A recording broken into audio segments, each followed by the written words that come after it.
देखिए, जब कोई चीज़ राजनीतिकरण हो जाता है ना, तो उसका एक सबसे बड़ा लॉस ये होता है कि सरकार ईगो पे लेके चली जाती है। और ये जब प्रोटेस्ट लंबा हुआ ना, तो बच्चों की भी क्या इसमें गलती है? वो बेचारे निर्दोष हैं, उनका सबसे बड़ा दोष यही है। क्योंकि आप देखिएगा कि अगर प्रशांत किशोर आए, तो एक तरह से ये हुआ कि चीफ सेक्रेटरी के पास बच्चे गए तो अपनी बात रखने के बातचीत लिए। तो शुरू हुई। बातचीत तो शुरू हुई। आप अभी राज्यपाल महोदय भी 11 लोगों के प्रतिनिधि मंडल को बुलाया, तो और वो 10 दिन से गर्दनी बाग धरना स्थल में बैठे थे, तो मजिस्ट्रेट तक झांकने नहीं जाते थे। हमको लगता था पुलिस भी देखती होगी, जो बेचारे भूखे बैठे होंगे कि है सब कि चल गया सब। प्रशांत किशोर बच्चों के लिए जो कुछ किए, मतलब बाकी इतना कंबल लेके गए ना भाई। चाहे कंबल लेके गए, खाना लेके गए, लड़ाई लड़े अपने हिस्सा से किए ना, विद्यार्थी तो नहीं है ना वहाँ पे, अपने हिस्सा से गए। खान सर और भी माफ़ी मांग ले, ऐसा हो ही नहीं सकता है। ये हम क्रिमिनल हैं, 100 लेंगे 2 साल जेले में रहेंगे आदमी, जेले से एसडीएम डीएसपी को पढ़ा के निकालेंगे यहाँ। छात्र सरकार हिला देंगे। बिल्कुल। अब इनको नहीं समझ में आ रहा है तो हम क्या करें? यहाँ पे शिक्षक के लिए क्या होता है? उनके बच्चे ही सब कुछ होते हैं। हम यहाँ तक कह रहे हैं कि बस वो री एग्जाम करा ले, हमसे जो काम करवाना है हम करने के लिए तैयार हैं। तो मेरे साथ हैं खान सर, रहते तो पटना में हैं लेकिन देश भर में चर्चा में बने रहते हैं। अभी जो बिहार में बीपीएससी अभ्यर्थियों की लड़ाई चल रही है उसको आगे बढ़ाने में सबसे आगे थे, लेकिन क्या हुआ कि खान सर अभी शांत हैं। आप तो सबसे पहले आप ही ने लड़ाई शुरू की, कोर्ट भी गए आप ही, और आपके नाम के चलते ये आंदोलन बड़ा हो गया। लेकिन बाकी धीरे धीरे राजनीतिक दल आने लगे, राजनीतिकरण होने लगा, और अब देखिए कहाँ है, मौका किस मुकाम पर है। देखिए, जब कोई चीज़ राजनीतिकरण हो जाता है ना, तो उसका एक सबसे बड़ा लॉस ये होता है कि सरकार ईगो पे लेके चली जाती है।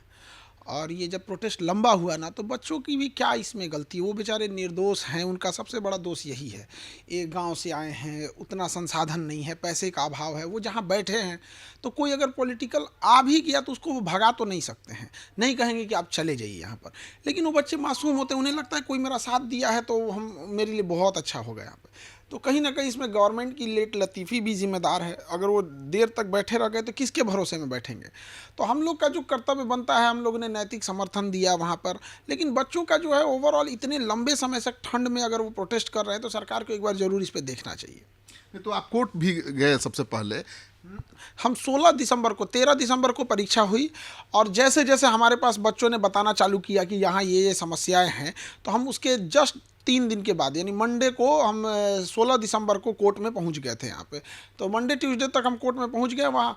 और उसके बाद से प्रोसीजिंग है कोर्ट का, उसमें डेट मिलना, ये सब मिला, तब तक कोर्ट की छुट्टी चली गई। ये लास्ट टाइम पे बड़ा छुट्टी होती है। तो अब ये फाइनल 16-17 से कोर्ट वापस से अपने फुल फ्लेजेड काम करने लगेगा। तो आगे माननीय न्यायालय पे भरोसा है, वो कोई डिसीजन देंगे, बच्चों के हित में देंगे, ताकि बच्चे भी अभी स्ट्रेस फ्री, अभी मेंटल ट्रोमा में गुजर रहे हैं, उससे निकल के वो पढ़ाई कर सके। आपको लगता है कि राजनीतिक दल ने खेल बिगाड़ दिया छात्रों का? अब इतने लंबे समय तक था, तो राजनीतिक दल को एक तरह से नहीं कहेंगे कि खेल बिगाड़ दिया। क्योंकि आप देखिएगा कि अगर प्रशांत किशोर आए, तो एक तरह से ये हुआ कि चीफ सेक्रेटरी के पास बच्चे गए तो अपनी बात रखने के लिए। बातचीत तो शुरू हुई। बातचीत तो शुरू हुई। आप अभी राज्यपाल महोदय भी 11 लोगों के प्रतिनिधि मंडल को बुलाया, तो और वो 10 दिन से गर्दनी बाग धरना स्थल में बैठे थे, तो मजिस्ट्रेट तक झांकने नहीं जाते थे।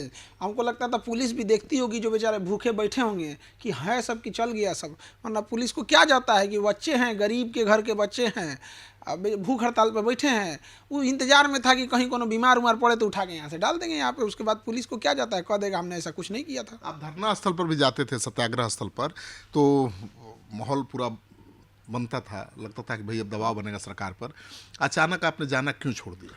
देखिए, वहाँ कई तरह के लोग आ गए, कई तरह के गुट बन गए, और वहाँ प्लान, मतलब कई अलग अलग ऐसी घटनाएं होने लगी। कोई किसी को अपशब्द बोल दे, ये ऐसे लोग वहाँ भेजे जाने लगे। प्रशांत किशोर बच्चों के लिए जो कुछ किए, मतलब बाकी इतना कंबल लेके गए ना भाई। चाहे कंबल लेके गए, खाना लेके गए, लड़ाई लड़े, अपने हिस्सा से किए ना, विद्यार्थी तो नहीं है ना वहाँ पे, अपने हिस्सा से गए। अब वहाँ कोई राजनीतिक पार्टी किसी को कुछ पैसा दे दिया, उनको कोई अपशब्द बोल दे, कोई कुछ। अब देखें यहाँ पे कितना बुरा शब्द बोला गया यहाँ पर, किसी ऐसे सम्मानित व्यक्ति के लिए अपशब्द बोलना उचित नहीं, वो भी कुछ पैसे उसे लेके। तो थोड़ा सा ये चीज़ें गड़बड़ थी यहाँ पर। नहीं तो आप अब क्या भविष्य देखते हैं? कोठी पर भरोसा है या कुछ और? अब तो कोर्ट पे ही भरोसा है यहाँ पर, क्योंकि 2 तरह की बातें आती है। मतलब यहाँ देखिए, एक और आयोग कहती है कि आयोग शुरू से ही उल्टा सीधा बोलता है कि हम 38 जिला में पेपर अलग लेंगे, फिर कहता है 3 पेपर अलग लेंगे, फिर कहेगा नॉर्मलाइजेशन नहीं करेंगे बल्कि स्केलिंग करेंगे। उस पर तो भरोसा ही नहीं है आयोग पे यहाँ पे।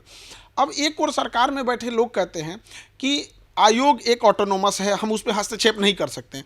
दूसरा, और हमारे डिप्टी से हम कहते हैं कि अगर सबूत मिला तो मैं परीक्षा रद्द करा दूंगा। तो अगर वो ऑटोनोमस है तो फिर सबूत मिलने पे आप कैसे परीक्षा रद्द करा सकते हैं? सबूत किसको दिया जाएगा? सबूत दिया किसको जाएगा? सबूत है किसके? आप परीक्षा, आप हमारे घर में आए हैं यहाँ पर, तो यहाँ पे आपका सबूत हमारे ही पास नहीं है यहाँ पर। तो बीपीएससी ने परीक्षा लिया है, एडमिट कार्ड उसने जारी किया, सब उसने दिया, परीक्षा भी वही कर दिया। तो बच्चों का कहना है कि जब एडमिट कार्ड हमको मिले, फॉर्म हम भरे, सबूत हम दे, पेपर हम करें, रैली हम करें, विरोध हम करें, आंदोलन हम करें, तो बच्चों का कहना है कि दे दो, सरकारों यही चला लेगा सब। हाँ, आयोग क्या करेगा? आयोग क्या करेगा? आयोग भी यही बन जाएंगे, सब अपना करा ही लेगा यहाँ पे। और हम लोग अगर इसको पुरजोर तरीके से आवाज उठाते हैं तो 5-5, 6-6 पन्ना का लीगल नोटिस थमा दिया जाता है। Prayagraj centre, Delhi Mukherjee Nagar, Karol Bagh, boring road, Patna, कोई सेंटर ही नहीं छोड़ा। हमको लगता है बीपीएससी को पता ही नहीं है कि हम लोग का सेंटर एक देहरादून में भी है, इसलिए देहरादून का नाम छूट गया, नहीं तो देहरादून का भी नाम डाल देता है कि आइए देहरादून के लोग बताइए आप क्या कर रहे हैं। नहीं तो आपको लगता है कि डराने की कोशिश है? ये तो डराने की कोशिश है ना? बिल्कुल, ये डराने का एक मानसिक रूप से है कि देखो, बच्चों को डराने की कोशिश है कि हम तुम्हारे शिक्षकों को नहीं छोड़ें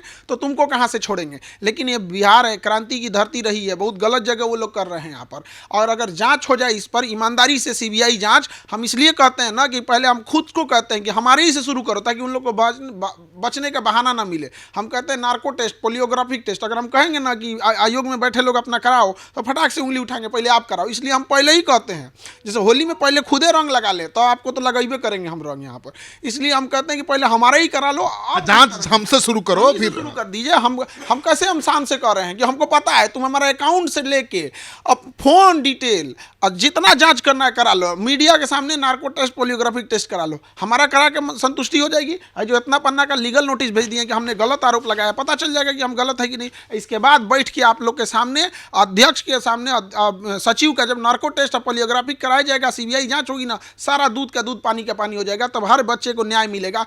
गरीब बच्चा, मिडिल क्लास का बच्चा एक सपना लेके पटना आता है, हम लोग का गला पड़ जाता है पढ़ाते पढ़ाते यहाँ पर, और उसके बाद भी जब कहीं पेपर लीक हो जाए, सीट बेच दिया जाए तो उसका सपना नहीं, मनोबल टूटता है और फिर उसका इस सिस्टम से भरोसा उठ जाता है। फिर वो क्या करेगा? एक हंसता खेलता परिवार जाके दिल्ली मुंबई लोहा पीटेगा, पेंट मारेगा, 10-20 हज़ार की नौकरी करेगा ताकि अपने परिवार को रोजी रोटी चला सके। बिहार के लोग जो दिल्ली मुंबई जा रहे हैं, ये रोजगार के लिए नहीं जा रहे हैं, ये हमारी गलत है, वो जीविका के लिए जा रहे हैं कि 2 रोटी घर चल सके। 8,000 10,000 रोजगार थोड़ी होता है। नहीं तो खान सर माफी मांगे क्या? खान सर और भी माफ़ी मांग लें, ऐसा हो ही नहीं सकता है। ये लड़ाई हम अपने घर द्वार बनाने के लिए नहीं लड़े थे कि हमको कोई ठेका, टेंडर, पुल, सड़क की सबका ठेका नहीं चाहिए था। हमको चाहिए था बच्चों का भविष्य, हम उनके लिए लड़े थे। बच्चे अगर कह देंगे माफ़ी मांगने के लिए तो हम माफ़ी मांग लेंगे। बच्चे हमसे एक सुर में कहते हैं माफ़ी नहीं मांगिएगा, 2 साल की सजाए होगी। क्रिमिनल कोर्ट, ये इन्होंने सीधे बोला है यहाँ पर कि ये लोग हम पे क्रिमिनल केस करेंगे। देखिए यहाँ पे क्रिमिनल केस कर देंगे। अब बताइए, ये बताइए, शिक्षक पे स्पष्ट लिखा हुआ है ना, क्रिमिनल केस करेंगे हमारे पर। हम क्रिमिनल हैं, 100 लेंगे, 2 साल जेले में रहेंगे आदमी, जेले से एसडीएम डीएसपी को पढ़ा के निकालेंगे यहाँ। छात्र सरकार हिला देंगे। बिल्कुल। अब इनको नहीं समझ में आ रहा है तो हम क्या करें यहाँ पे? बच्चों का लिए हम लोग कभी माफ़ी नहीं मांगेंगे क्योंकि लड़ाई बच्चों की थी, बच्चों का मनोबल टूट जाएगा। हाँ, एक शर्त है, अगर बीपीएससी बच्चों के हित को ध्यान में रखते हुए री एग्जाम करा देती है तो री एग्जाम यदि बच्चों के लिए करा देगी तो जो मेरे बच्चों के लिए इतना करेगा ना, उसके लिए हम सब कुछ त्याग देंगे। हम उसके लिए जो कहेगा बिना शर्त हम मानने को तैयार है। हम ये भी नहीं करेंगे कि क्या चीज़ है, तुम जो बोल हम मान लेंगे, जो बोलेगा बीपीएससी मान लेंगे। यहाँ सरकार बोलेगी तो सरकार, जो भी सरकार तो खान साहब को ही मांग लेगी। हमारे बच्चों के लिए ना अगर री एग्जाम करा दे, हम यहाँ ऑन कैमरा कहते हैं हमसे जो काम कराना हम करा लेंगे। यहाँ पर अपने आप को भी खान साहब दे देंगे सरकार को। हम अपने, एक शिक्षक के लिए क्या होता है, उनके बच्चे ही सब कुछ होते हैं। हम यहाँ तक कह रहे हैं कि बस वो री एग्जाम करा ले, हमसे जो काम करवाना है हम करने के लिए तैयार हैं। बस री एग्जाम बच्चों का री एग्जाम करा दे, उससे बड़ा हमारे लिए 2025 का तोहफा नहीं हो सकता है। जो काम कराना है हमसे करा ले। तो आपसे तो नीतीश कुमार भी मिले थे, हर दल के नेता मिलना चाहते हैं कि खान साहब मेरा ब्रांड एम्बेसडर बन जाए। तो एग्जाम हो जाएगा, एग्जाम तो कुछ भी करेंगे खान साहब। बच्चे हमारे लिए जो कहेंगे कर देंगे। देखिए, हम लोग जब नीतीश कुमार से मिले थे तो उस समय नॉर्मलाइजेशन का मुद्दा उठाए थे, तो नॉर्मलाइजेशन के मामले पे उन्होंने कहा था कि हम इस पे देखेंगे। यहाँ पर हमने उन्हें अवगत करा दिया था। इसके बाद अध्यक्ष गोलमोल बातें बोलने लगे और बवाल कब हुआ, जब इन्होंने 4 दिसंबर को डीएम को लेटर भेजा कि हमने आपको 3 तरह का क्वेश्चन भेजा है। तब हम लोग के सर के ऊपर से पानी चला गया कि डीएम को 3 तरह का ये क्वेश्चन क्यों भेजे हैं यहाँ पे। इसका मतलब ये भी कंफर्म नहीं है कि कौन सा पेपर खोलना है। लिख दीजिए कि 3 तरह में से किसी एक पेपर का प्रयोग कीजिएगा, आप एक लाइन लिख दीजिए, लेकिन उन्होंने नहीं लिखा था। तब हम लोग को मजबूरी में प्रोटेस्ट करना पड़ा था। अभी री एग्ज़ाम के लिए है, जो भी सरकार अगर कहेगी या आयोग जो करना है, एक बार री एग्ज़ाम करा ले बच्चों का। आप गांव-गांव में पूछ लीजिए, सच बताते हैं ना, उन बच्चों को छठ का उतना खुशी नहीं होगा ना जितना री एग्ज़ाम का खुशी हो जाएगा। तब सरकार, आप खान साहब, आपको क्या लगता है क्यों नहीं ले रही है? अब थोड़ा बहुत इसमें हमारे जो प्रोटेस्ट रहा था, सत्याग्रह रहा था, इसमें कहीं ना कहीं कुछ खामियां हम लोग के अंश से रही। जैसे राजनीतिकरण हो गया, हो सकता है कि सरकार ईगो पे ले गई हो, या हो सकता है कि जो अध्यक्ष हैं, आयोग के सचिव हैं, इन लोगों से जो रिपोर्ट मांगा जाता हो, ये कैसी बात कर रहे हैं। जैसे छात्रों का डेलीगेशन सचिव महोदय से तो मिलने गया, लेकिन उन सचिव ने सीएम साहब को बताया कि नहीं बताया, ये भी किसी को नहीं पता है। बताया तो किसके फेवर में बैटिंग की है? ऐसा तो नहीं है कि अध्यक्ष के फेवर में बैटिंग कर दिया कि ये आते रहते हैं, सही नहीं लड़का दुनिया भर का रहता है यहाँ पे, ये किसी को पता नहीं है। तो फ्रंट में क्या हो रहा है ये सबको पता है, बैक एंड में क्या हो रहा है ये किसी को नहीं पता ना। तो नॉर्मलाइजेशन पर आप ही ने आवाज उठाई और सरकार मान भी गई, आयोग मान भी गया। अभी भी छात्रों को उम्मीद है कि खान साहब ही लीड करेंगे तो री एग्जाम होगा। देखिए, हम लोग तो बच्चों के साथ हमेशा हैं, लेकिन बच्चों को भी ये बात पता चल रही है कि कई गुट में कई चीज़ें वहाँ हो गई है, कोई राजनीतिकरण हो गया है, शिक्षक भी पॉलिटिक्स कर रहे हैं, वहाँ पॉलिटिक्स भी करने लग रहे हैं। वहाँ पे आप बैठ जाने से तो नहीं ना होता है। गांधी जी बैठे थे तो गांधी ना बैठे थे वहाँ पे कि कोई आदमी को ले आके बैठा दीजिएगा। उस समय देश की आबादी 30 करोड़ थी, तो किसी को ले आके बैठा देंगे तो सत्याग्रह नहीं ना हो जाएगा। और गांधी जी कोई अपने कस्तूरबा गांधी को लेकर थोड़े बैठे थे साथ में। तो कुछ चीज़ें, शिक्षा जगत के तो बड़ा नाम है खान सर, आप बैठते तो दबाव बनता ना भाई ज़्यादा। हम लोग तो गए ही थे वहाँ पर, हमने प्रोटेस्ट किया भी था। तो कई लोगों ने, कई मतलब बच्चे तो कभी ऐसा नहीं कह सकते हैं, लेकिन कुछ लोग का कहना था कि आंदोलन हाईजैक कर लिए। तो ये तो एक मानसिकता गलत है। क्रेडिट लेने की होड़ मच गई, ये मतलब होड़ लग गई यहाँ पे, जबकि हमारा चैनल 24 मिलियन का है, दुनिया का सबसे बड़ा। आपको क्रेडिट क्या लेना है? हमको क्या लेना? हम एगो पोस्टो नहीं किए कि ये हुआ ये हुआ। यहाँ पे एक को पोस्ट तक नहीं की यहाँ पे। और कई ठो हमारे नाम का फर्जी ट्विटर चला के उस पर से डाल दिया कि पुलिस ये हुआ वो हुआ, तो पुलिस ने कई तो फर्जी ट्विटर पे भी केस कर दिया। आप पर आरोप क्या लगाया है पुलिस ने? अरे बाप रे, बड़ी ज़्यादा लंबा चौड़ा आरोप है। देखिए ना यहाँ पे क्या खास है कि हमने छवि धूमिल किया है आयोग का, और हमने गलत जानकारी दिया है। देख रहे हैं 14-15 को आरोप है, इतना ज़्यादा। अब हम लोग तो वकील तो है नहीं। आप आयोग पर तो खुलेआम प्रशांत किशोर आरोप लगा रहे हैं कि बेचा गया, सीटें बेची गई हैं। ये हम आप जैसे मीडिया लोगों से ही हम लोग को भी पता चलता है कि किस तरह की धांधली हुई है, और ये बच्चे को पता है कि क्या खेल चल रहा है। हम इसीलिए तो कह रहे हैं कि हम सोडियम पेंटोथेल नार्को टेस्ट क्यों बोल रहे हैं कि छोटी मछली अगर पकड़ाएगी भी ना तो छोटी मछली पकड़ाएगी, नार्को टेस्ट हुआ ना मगरमच्छ पकड़ाएगा। गड़बड़ तो है।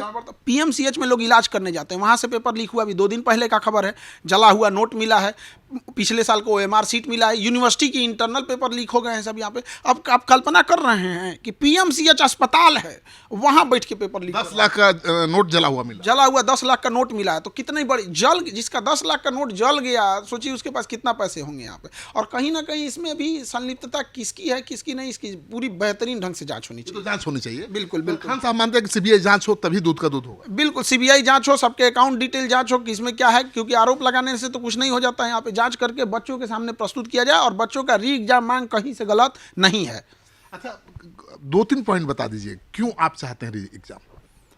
पहला तो नॉर्मलाइजेशन, जब कहा गया कि हम नॉर्मलाइजेशन नहीं करेंगे, दोबारा आप 5000 बच्चों का परीक्षा लेंगे, 6000 बच्चों का, तो ऑटोमेटिक नॉर्मलाइजेशन हो गया। तो बात तो बराबर है कि आप मामा नहीं कहेंगे, बाप का सार कहिए। ये तो बहुत गलत उटपटांग बात हो जाएगा यहाँ पर। आप उसी चीज़ को घुमा के कह रहे हैं यहाँ पे, और उनने तो अपशब्द कहिएगा। तो वो कह रहे हैं कि नॉर्मलाइजेशन नहीं करेंगे, स्कोरिंग करेंगे, स्केलिंग करेंगे। क्या बेवकूफ़ समझ के रखे हैं हम लोग को। यही सबसे बड़ा आधार है कि जब आप अपने नोटिफिकेशन में कह रहे हैं कि हम नॉर्मलाइजेशन नहीं करेंगे, तो फिर आपने स्केलिंग और नॉर्मलाइजेशन कैसे किया। इसके लिए वो क्या कह रहे हैं कि इससे पहले भी औरंगाबाद के एक सेंटर से पेपर लीक हुआ था, या कुछ घटनाएं हुई थी, उसे चेंज किया था। वहाँ 400 बच्चे थे।